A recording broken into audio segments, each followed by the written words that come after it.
సనాతన ధర్మం అంటూ కబుర్లు చెప్తోన్న కూటమి పాలనలో ఓ పేద కుటుంబాన్ని కులం నుండి బహిష్కరించాడు ఓ టీడీపీ నేత.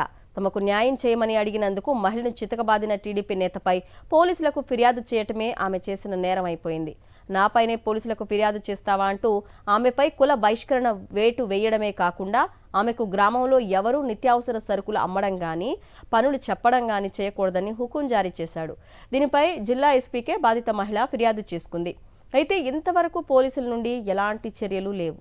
ఏలూరు జిల్లా కుక్కనూరు మండలం వింజరం గ్రామానికి చెందిన చిమడబోయిన మంగమ్మ భర్తతో తేడా వచ్చి అతనికి దూరంగా ఉంటోంది.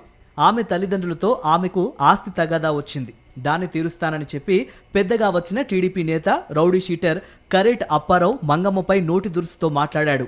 తమకు న్యాయం చేయాలని పట్టుబట్టిన మంగమ్మను దూషించి చేయి చేసుకున్నాడని మంగమ్మ ఆరోపిస్తోంది. గొడవలు అయితే కరేట్ అప్పారావు వచ్చి అవి పెద్దవి చేసిండు.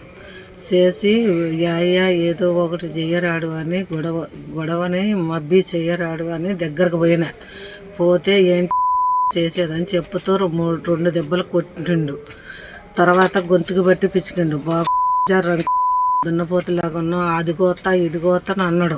ఏంటయ్యా నువ్వు అట్టన్నావో అని నేను అడగగా, దున్నపోతులాగా ఉన్నావు, నిన్ను చంపినా ఎవడు రాడు, ఊరు మొత్తం నాది, నిన్ను ఎవడో ఇది చేసేవాడు లేడే అన్నాడు.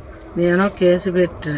కేసు పెడితే పోలీసు వాళ్ళు కూడా 4 రోజులు నన్ను తిప్పి నాకు చదువు రాదని పిచ్చి కాగితం రాసిచ్చారు.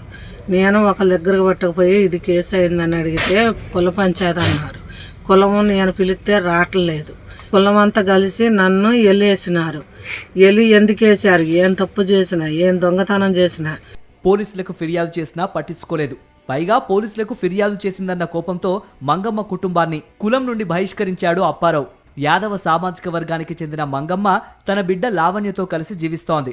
కుల బహిష్కరణతో తమకి ఊరిలో ఎవరూ సహకరించడం లేదని లావణ్య ఆక్రోశిస్తోంది. కుల బహిష్కరణ చేయమని ఏ రాజ్యాంగం చెప్పిందని లావణ్య నిలదీస్తోంది. మేము ఏ కోర్టుకు పోవాలండి? ఏ రాజ్యాంగం చెప్పిందండి మమ్మల్ని వెళ్ళేమని? కులం బహిష్కరణ అంటే ఏంటండి? అసలు ఎవరు రాశారు? ఊళ్ళో పెద్ద మనుషులు రాశారా? ఎవరు రాశారు? ఊళ్ళో పెద్ద మనుషులు మాకు కులం ఇచ్చారా? మా కులం ఏంటని మాకు నేర్పారా? ఏంటండి? ఎక్కడ రాజ్యాంగం? మేము యాడికి పోవాలి? ఏం చేయాలి? ఏంటండి అసలు ఈ న్యాయం ఏంటి? ఈ అన్యాయం ఏంటి? మేము ఆడపిల్లలు, మేము ఎట్లా బతకాలని వస్తే 10,000 తప్పు అంటున్నారు. తప్పులేసే అంత తప్పు మేము ఏం చేసినాయా? చిన్న పిల్లల్ని కూడా మా ఇంటికి రానియట్లేదు. మేము కొట్టుకాడికి కూడా పోటానికి లేదండి. మాకు నిత్య అవసరాలు కూడా తెచ్చుకోవటానికి లేదు. మాకు ఒంట్లో మంచిగా లేదు. మేము పనికి వెళ్తేనే మా జీవనం సాగిద్ది. పని కూడా వెళ్ళొద్దు అంటున్నారు. ఎలా బతకాలి? మేము ఎలా బతకాలి? ఏం చెయ్యాలి? మేము సూసైడ్ చేసుకున్నాం. మందు దాగి చచ్చిపోతాం. మేము బతకం. మా ఫ్యామిలీ మొత్తం మందు. మాకు న్యాయం చేయకపోతే మేము మందు దాగి చచ్చిపోతాం. గవర్నమెంట్కి మేము విన్నవించుకున్నాం. తనకు కులమతాలు లేవని ఓసారి, తాను సనాతనినని మరోసారి వేషాలు మారుస్తూ మాటలు పేరుస్తూ తిరిగేస్తూ ఉంటారు పవన్ కళ్యాణ్. కొద్ది రోజులుగా చంద్రబాబు నాయుడు కూడా సనాతన ధర్మం అని మాట్లాడేస్తున్నారు. ఈ ఇద్దరి కూటమిలో ప్రజలు ఎలా బతుకుతున్నారన్న దానికి ఈ కుల బహిష్కరణే తిరుగులేని నిదర్శనం.